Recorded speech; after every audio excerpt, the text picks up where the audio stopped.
Առաջիկա արտահերթ նիստում խորհրդարանը կքննարկի նաև նոր կանոնակարգը, որով պետք է աշխատի ընտրություններից հետո ձևավորվող ազգային ժողովը։ Այսօր նախագիծը քննարկվում էր պետաիրավական հանձնաժողովում։ Նորամուծությունները շատ են։ Խորհրդարանական պետությունում օրենսդիրների դերակատարությունն ու աշխատանքը զգալի ավելանալու է, ուստի նախատեսվում է նիստերի ժամկետները երկարաձգել, դրանք շարունակել մինչև օրակարգի սպառումը։ Սրան զուգահեռ կրճատվելու է ելույթների եւ հարցերի համար նախատեսված ժամանակը։ Ելույթների ժամկետը կրճատել ենք, որովհետև տեսեք, ես չեմ ուզում որևէ գործընկերոջը վիրավորել, բայց մրցավազք է կարծես թե ձևավորվել, որ այդ 10-12 րոպեն մինչև վերջ ով մտավոր հնարավորություններ կունենա,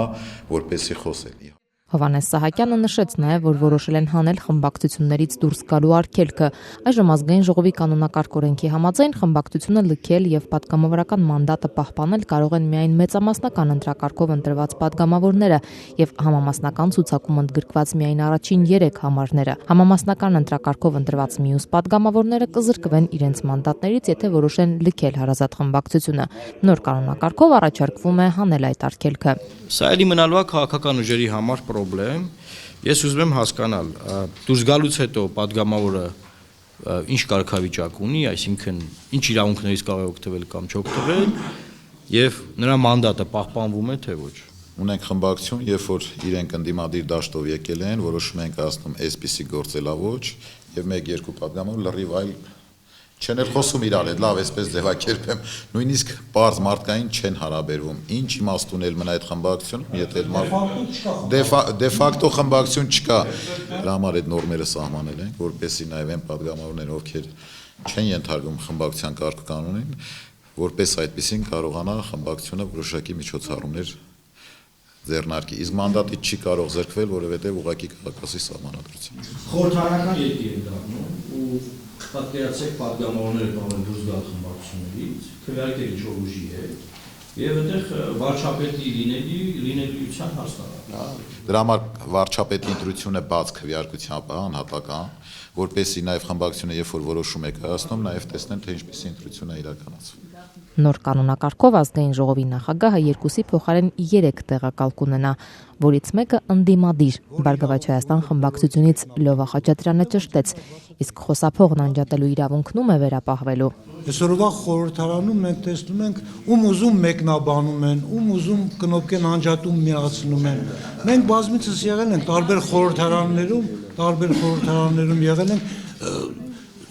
շատ մեծ ճիգ պետք է գործադրես, որ իմանաս ով է նիստը վարում այնտեղ։ Չեն էլ երևում։ Այստեղ ով երբ ուզում ամենախելոքին ենք մենք ընտրելու այս կանոնակարգով, որը իրավունք ունի բոլորից մեկնաբանելու, թե ոնց էլ մի հատ բացատրեք, էսի նույնն ալն։ Կնոպկեն անջատել, միացնելը դրանք վերաբերում են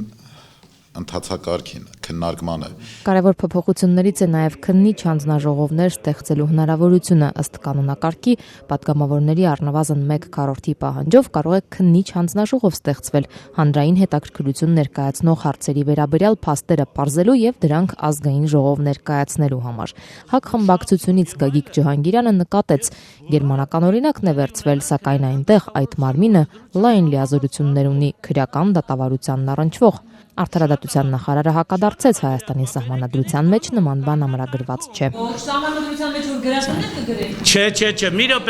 մի րոպե։ Ես չեմ ասում այդ բոլորը գրենք։ Ես շատ լավ գիտեմ քննիչի մասով ինչա գրված մեր իհարկե դա չեք վերցրել։ Հետի որ վերցնենք, вообще հետաքրքիր։ Այդ չեք վերցրել։ Դա շատ հետաքրքիր կլինի, բայց չեք վերցրել։ Բայց գոնե այն ինչը գրել ենք մեր սահմանադրության մեջ, փորձենք իրացնենք ուրեմն կանոնակարգում։ Սա կարևորագույն օղակ է, գործիք է ընդդիմության ձեռքին։ Ես կարծում եմ, որ մենք այստեղ չպետք է դա շփոթի ենթարկենք, սա դատավարական որևէ մարմին չէ, սա նախաքննության, դատախազական, քննչական մարմինների հետ չպետք է խառնենք, որովհետև դա կարգավորված է մեկ այլ գործառույթով նույն սահմանադրությամբ։ Միգուցե քննիչ հանձնաժողով տերմինն է դա մեր գործընկերների մոտ շփոթ առաջացնում։ Ջհանգիրյանը բազմաթիվ դիտողություններ ուներ, ընդհանրացրեց նախագիծը չափազանցում է առաջին ընթերցմամբ քննարկվելու համար եւ ընդհանուր առմամբ լիովին չի արտահայտում այն, ինչ գրված է սահմանադրության մեջ։ Իմ մոտ տպավորություն է ստեղծվում,